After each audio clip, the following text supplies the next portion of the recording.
Iko for Business dengan saya Denny Saputra. Di sini saya akan membahas tentang usaha keluarga yaitu Sate Merangi Purwakarta dengan yang dikelola oleh Mbak Eci yang berada di Cikarang Baru, tepatnya Pasar Baru, Kabupaten Bekasi. Tahu nggak sih teman-teman, Sate Merangi ini yang dikelola sama Mbak Eci yaitu masih mempunyai hubungan dengan Sate Merangi Haji Yeti yang ada di Purwakarta yang masyarakat ini sangat kenal. Tahu nggak sih teman-teman, asal-usul sate Merangi itu berasal dari Purwakarta, sebuah kota di Jawa Barat yang terkenal dengan kuliner khasnya. Nah, ada yang berpendapat bahwa sate Merangi dipengaruhi oleh budaya kuliner Tionghoa, terutama dari penggunaan bumbu dan cara pemasakan yang unik. Nama Merangi sendiri juga berasal dari kata dalam bahasa Tionghoa, meskipun ada juga yang mengatakan bahwa nama tersebut berasal dari nama seorang penjual sate yang legendaris di daerah tersebut. Karakteristik sate Merangi biasanya terbuat dari daging sapi ataupun kambing dan terkadang juga ayam. Bumbu khasnya itu biasanya direndam dalam bumbu yang terdiri dari ketumbar, bawang putih, jahe, gula merah, kecap manis, dan sedikit cuka sebelum dipanggang. Bumbu direndam memberikan rasa yang gurih, manis, dan sedikit asam. Cara penyajiannya biasanya disajikan dengan nasi ketan ataupun nasi timbel, serta dilengkapi dengan sambal, tomat segar, dan irisan bawang merah. Kadang-kadang juga disajikan dengan acar ataupun lalapan sebagai pelengkap. Sate Merangi kini tidak hanya populer di Purwakarta saja, tetapi juga di berbagai daerah lain Indonesia. Banyak rumah makan dan warung yang menjual sate ini karena rasa dan aromanya yang khas. Nah, salah satunya yaitu sate Merangi Mbak Eci yang dijual di Kabupaten Bekasi. Dengan kombinasi bumbu yang unik dan cara penyajian yang khas, sate Merangi menjadi salah satu ikon kuliner dari Purwakarta yang banyak digemari oleh berbagai kalangan loh. Namun, Mbak Eci ini mempunyai langkah-langkah dan strategi nih dalam membangun usahanya, seperti mengiklankan di sosial media.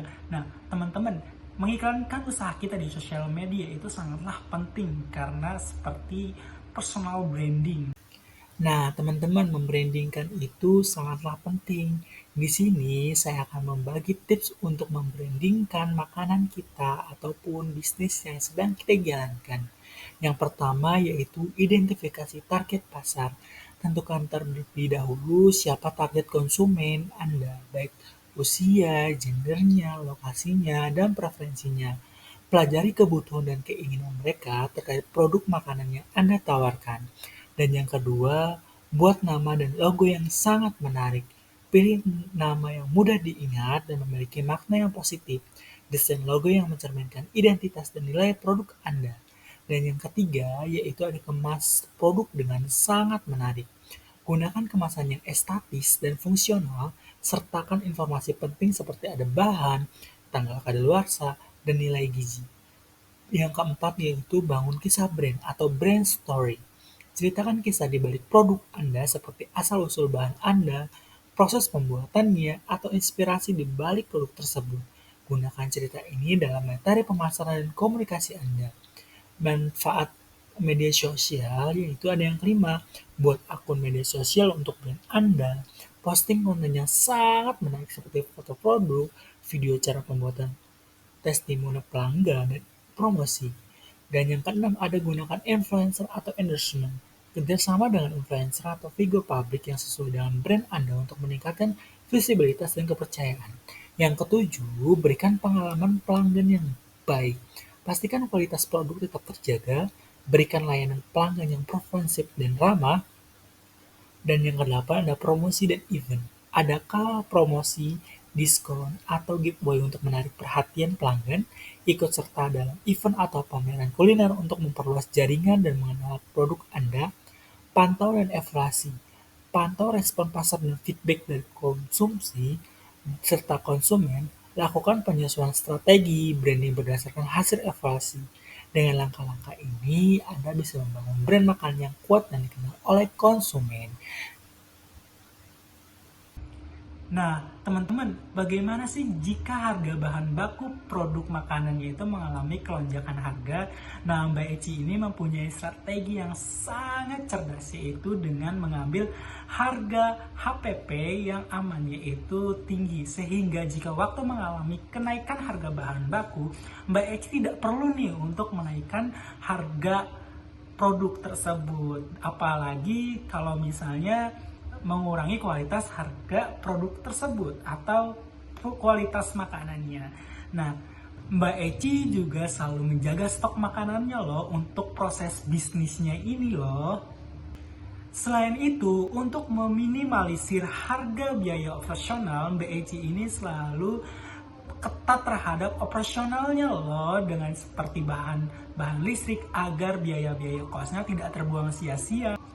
Untuk karyawannya, biasanya Mbak Eci itu merekrut karyawan-karyawan yang memiliki kedisiplinan tinggi dan penuh tanggung jawab.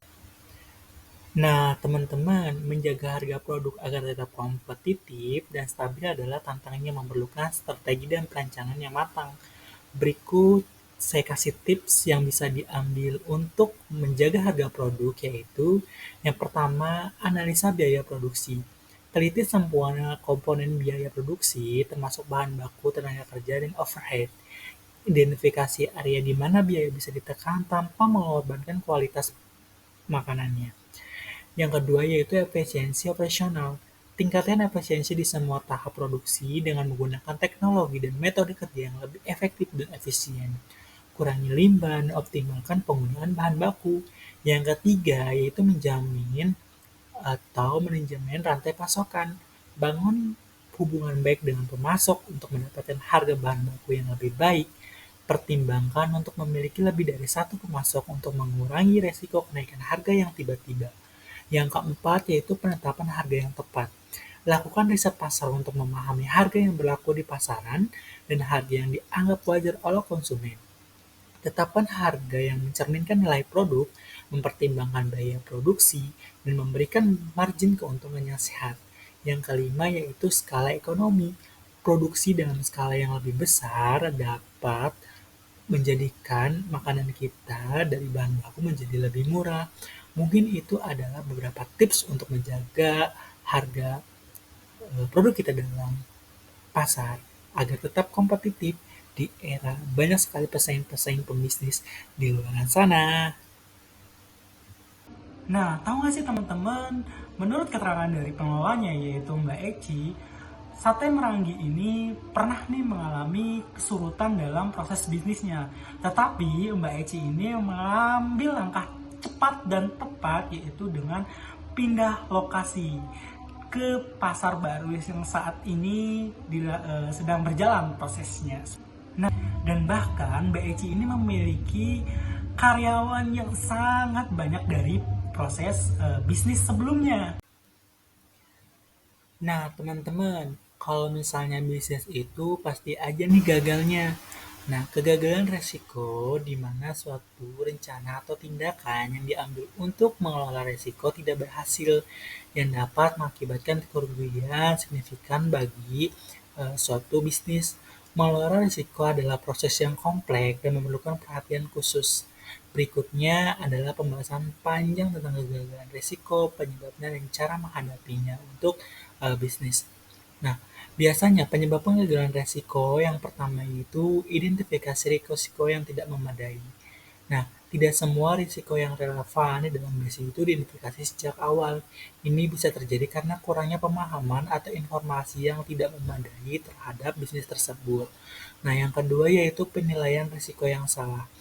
Risiko yang telah diidentifikasi mungkin dinilai dengan cara yang salah, misalnya meremehkan kemungkinan atau dampak risiko tersebut sehingga kita lalai dalam mengambil sebuah keputusan. Nah, yang ketiga yaitu perencanaan mitigasi yang tidak efektif. Rencana mitigasi yang dapat mungkin tidak memadai atau tidak realistis sehingga tidak mampu menangani risiko yang sedang terjadi pada saat eh, risiko itu muncul. Nah, kurangnya komunikasi. Informasi tentang risiko dan rencana mitigasi mungkin tidak disampaikan dengan baik kepada semua pihak yang terlibat sehingga tidak bisa berjalan secara terkondisioner. Nah, yang kelima yaitu eksekusi yang buruk. Meskipun rencana mitigasi telah dibuat dengan baik, eksekusinya yang buruk dapat mengakibatkan kegagalan. Ini bisa disebabkan oleh kurangnya sumber daya, keterampilan, dan koordinasi. Nah, yang keenam itu ada perubahan lingkungan eksternal.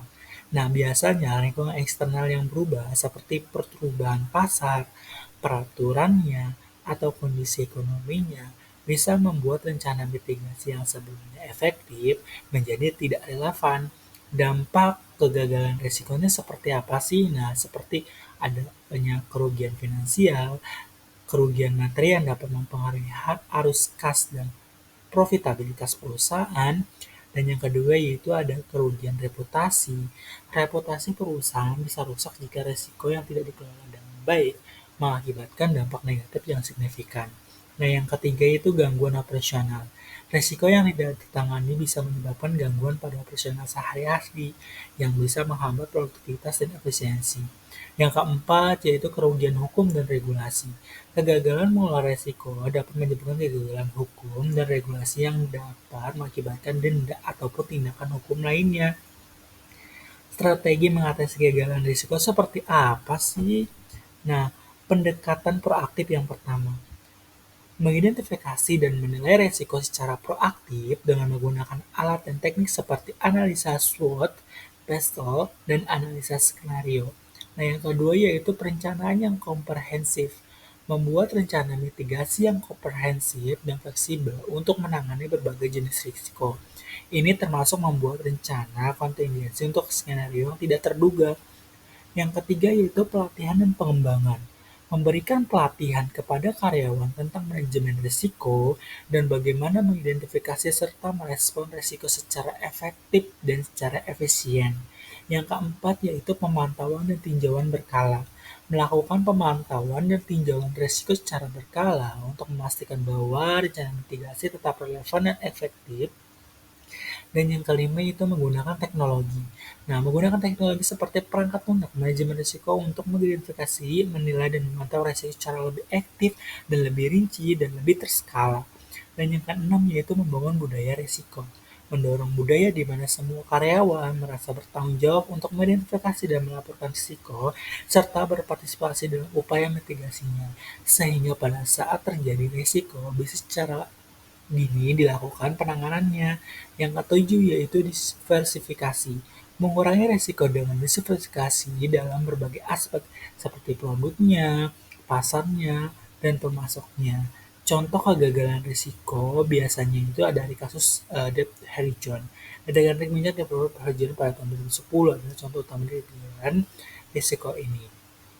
Nah, kesimpulannya, kegagalan risiko bisa memiliki dampak yang sangat merugikan baik secara finansial maupun reputasional. Oleh karena itu, manajemen risiko yang efektif memerlukan pendekatan yang sistematis, komprehensif, dan adaptif. Dengan mengidentifikasi, menilai, dan mengelola risiko secara proaktif, serta memastikan bahwa semua pihak yang terlibat memahami dan mendukung upaya ini, organisasi dapat meningkatkan tahanan terhadap risiko dan minimalkan potensi kerugian. Nah, sepertinya ini dengan eh, bisnisnya Mbak Eci yang ada di Bekasi yaitu sate Merangi. Sebelumnya Mbak Eci itu pernah juga membuka di tempat lain, tetapi dalam tempatnya itu tidak terlalu ramai sehingga dia mengambil keputusan untuk membuka di cabang lain seperti di Kabupaten Bekasi. Nah, dari segi manajemen resikonya, Mbak Eci ini sangat efektif ya mengelola dari segi proses bisnisnya, baik dari resiko-resikonya tadi serta penanganan-penanganannya seperti apa. Nah, menurut Mbak Eci, selama kita konsisten, usaha kita akan terus meningkat. Terima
kasih, sekian dari saya. Wassalamualaikum warahmatullahi wabarakatuh.